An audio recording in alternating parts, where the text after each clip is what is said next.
Pues ante una pregunta así es fácil correr a dar una respuesta rápida y un poco superficial y podemos irnos a diferentes extremos. Un extremo es pensar que las formas no importan para nada, que la Iglesia es algo eterno, que respondemos ante un Dios que es eterno, que está por encima de cualquier cultura humana y entonces pues decir que no vamos a poner ninguna atención a las formas. Pero esto en la práctica significa que lo que hacemos es mantener la misma forma en la que nosotros hemos recibido el mensaje del Evangelio, también las actividades de aquella iglesia que fue la que nos hizo llegar el mensaje. Y sin darnos cuenta, estamos diciendo que las formas sí importan. Son las que nosotros primero nos encontramos y que nos parecen a veces las más naturales, las más, incluso a veces llegamos a decir, las más bíblicas sin tener una reflexión profunda sobre el tema. Es fácil que una persona que no conoce la Biblia, una persona que está quizás incluso abierta a la posibilidad de buscar a Dios, de plantearse si realmente Dios existe y se acerca a alguna actividad, algún encuentro de una de nuestras iglesias y que sin darnos nosotros cuenta, la pregunta que venían trayendo en su cabeza ya la han contestado antes de que digamos nada. La forma en la que nos saludamos a la puerta, la forma en que recibimos una persona que por primera vez está entre nosotros, la forma en la que hacemos las cosas, a veces ya le ha contestado una inquietud interna sobre si aquí, entre estas personas, acaso hay algo que debería tomarse muy en serio. Entonces, en ese sentido, sí. Ahora, el otro extremo es pensar que si cuidamos ciertas formas y según nuestro parecer, o bien repetir cierta forma del pasado, o bien movernos mucho con los tiempos y que nuestra presentación audiovisual y demás sea toda la pulida que pudiera ser, que entonces todo está hecho. Y evidentemente esta también es una respuesta muy superficial porque la esencia de la cuestión no estriba al final en las formas. Me gusta pensar que Dios lo hace todo bien. Entonces, tanto lo que Dios nos dice como en la manera en la que nos lo dice, la manera en que Dios hace las cosas, lo hace todo con excelencia. Y deberíamos entonces nosotros, creo, aspirar a lo mismo, intentar tanto en lo que hacemos, lo que aspiramos a ser y también en la forma en que nos comunicamos, en las formas, aspirar a la excelencia.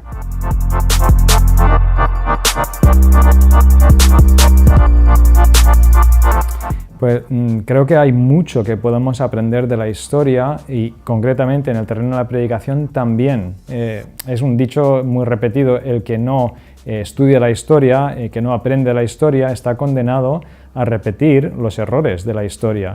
Entonces, cuando miramos al pasado, la calidad, la vitalidad, la espiritualidad de la Iglesia, vemos que está directamente relacionada con la calidad de la predicación, tanto para bien como para mal.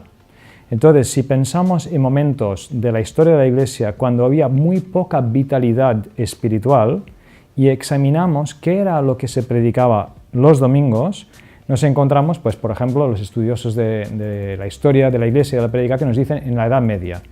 Si uno acudía al acto dominical, al acto central del culto, ¿qué era lo que uno escucharía?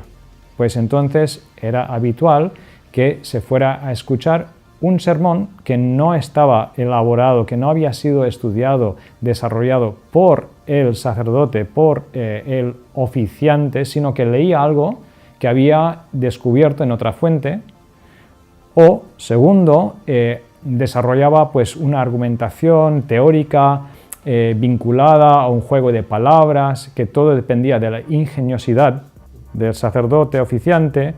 En tercer lugar, contaba anécdotas, muchas de ellas la fuente eran las historias, las vidas de los santos, o pues se dedicaba a entretener a la congregación contando pues alguna ocurrencia graciosa. Esto me preocupa, porque esa dieta llevó a la decadencia de la Iglesia durante siglos. Y cuando miramos a nuestro entorno, no vemos predicadores que buscan en la fuente del Internet modelos de predicación que después repiten no escuchamos predicaciones que su contenido principal son anécdotas, son ocurrencias, son vivencias de algún carácter o de ellos mismos, me preocupa que demasiadas veces la dieta actual se asemeja a la dieta pobre de esos momentos en la historia cuando la vitalidad de la Iglesia decaía.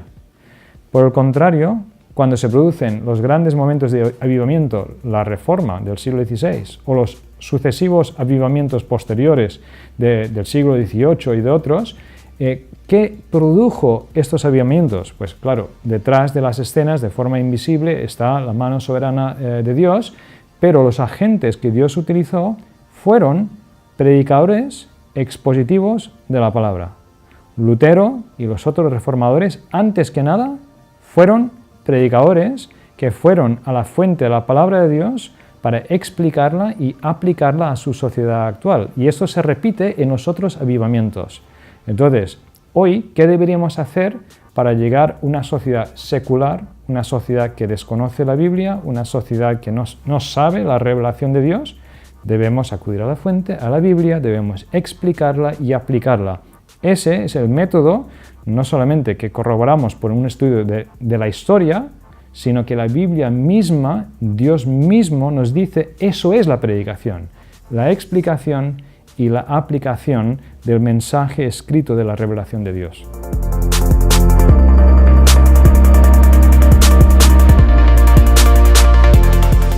Bueno, podemos a veces, observando cómo nos tratamos unos a otros en la sociedad, pudiéramos sacar esta conclusión, ¿no?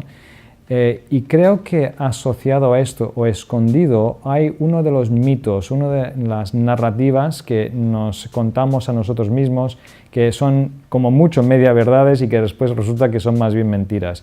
Y eso es que cuanto más autonomía personal, más libertad, entendemos, más, por lo tanto, felicidad. La narrativa de la Biblia tiene un encontronazo con esto, o sea, está diamétricamente opuesta. La felicidad personal, el gozo, no viene intentando tener cuanta más autonomía personal posible. La persona que persigue eso va recortando su vida, va retrayéndose de compromisos de relación con Dios y con otras personas.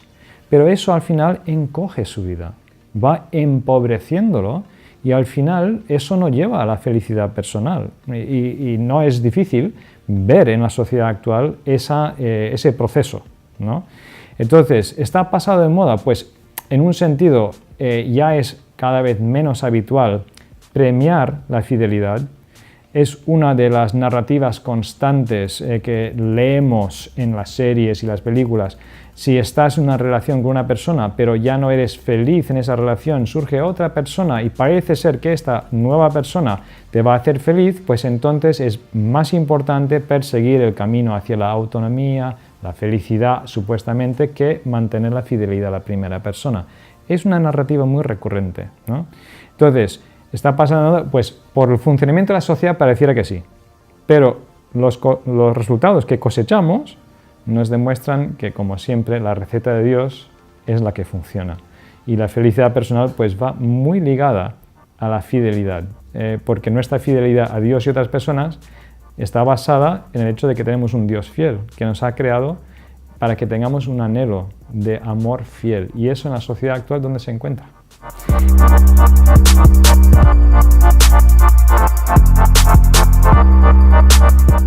La pregunta clave es esta: ¿el mensaje de quién es? Si el mensaje es mío, pues entonces yo soy autónomo, yo puedo hacer lo que yo quiera cuando me levante a predicar. Pero si el mensaje pertenece a Dios, entonces de repente el concepto de fidelidad cobra mucha relevancia, porque si Él me ha entregado un mensaje que yo tengo que hacer llegar a otros, y además de la manera que ellos lo puedan entender, entonces yo tengo el deber de ser fiel a quien haya emitido ese mensaje. A veces nuestro problema es que pensamos que la Biblia no es muy relevante, ¿no? Decimos, hombre, en el mundo de Breaking Bad y el mundo de la biogenética y en el mundo de los smartphones, ¿qué puede decir la Biblia? Y es como si tuviéramos que coger la Biblia y añadirle un condimento, ¿no? O sea, que está un poco soso la cosa y hay que añadirle un poco de sal, un poco de relevancia. Eso es un tremendo error. El que estudie la Biblia va a encontrar que la Biblia habla de todo. Porque si rasgamos por debajo de nuestros sueños, nuestros ídolos, nuestros temores, nuestra realidad contemporánea, veremos que la Biblia habla de todos estos temas. Y lo único que tenemos que hacer es buscar, estudiar y aflorar lo que ya está en el texto, incluso en cuanto a su relevancia contemporánea. Entonces, sí, los predicadores tenemos que ser fieles. Y si creemos que eso es pasado de moda, curiosamente nos vamos a encontrar que haremos una predicación que pronto estará pasado de moda. El que se case con el espíritu de este siglo, en el siglo venidero será viudo.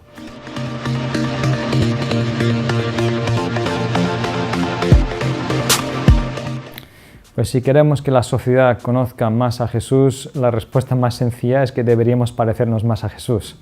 Deberían ver a Jesús en nuestras vidas, ¿no? En nuestras comunidades también. Y al final no es tanto tener una estrategia muy iluminada, no es tanto ser grandes pensadores y una reflexión. Es importante pensar, es importante meditar, pero la clave es ser como Jesús. Tanto a nivel personal, y esto no significa retraerme, abstraerme del mundo y tener más cultos necesariamente. No, Jesús no estaba siempre en un culto. Es en el laboratorio donde estoy trabajando o en la comunidad de vecinos y con mis parientes y con toda la problemática de relación humana, en todos esos campos, brillar, ¿no? Y me parece que tenemos que reconocer que yo brillo poco, ¿no? Y si la luz no se distingue, o bien está muy distante o tiene poca intensidad. Y me parece que pecamos de las dos cosas. Estamos en un cierto contacto con nuestros compañeros de clase o de trabajo o en el vecindario, les conocemos para saludarles, pero realmente no compartimos nuestras vidas ni ellos las suyas con nosotros y no tenemos esa profundidad de relación. Y por otra parte, cuando sí nos conocen, pues a veces lo que ven pues no brilla mucho. Lo digo por mí, pero creo que en general no vivimos vidas que realmente brillen. En este evento estamos hablando de vidas plenas de paz, de contentamiento, de todos los recursos de Cristo. Pues con esa frase yo quedo retratado. Lo que al final atrae a las personas son personas transformadas a la imagen de Cristo, que cuando llegan a conocer un grupo de personas es lo que ven, detectan, este grupo de personas tienen algo diferente, vemos cómo se saludan, vemos cómo se quieren unos a otros, esa comunidad no la hemos encontrado en otro sitio y aunque no sepan todavía qué es lo que tienen, pero detectan que aquí hay una autenticidad. Eso es lo que tenemos que anhelar y buscar y eso nos lo puede dar únicamente Dios. Tenemos que buscarle a Dios, tenemos que buscarle en su palabra, en la oración, pero tenemos que vivir, esa luz tiene que brillar en la sociedad, en la oscuridad que nos envuelve, en todos los ámbitos de la sociedad.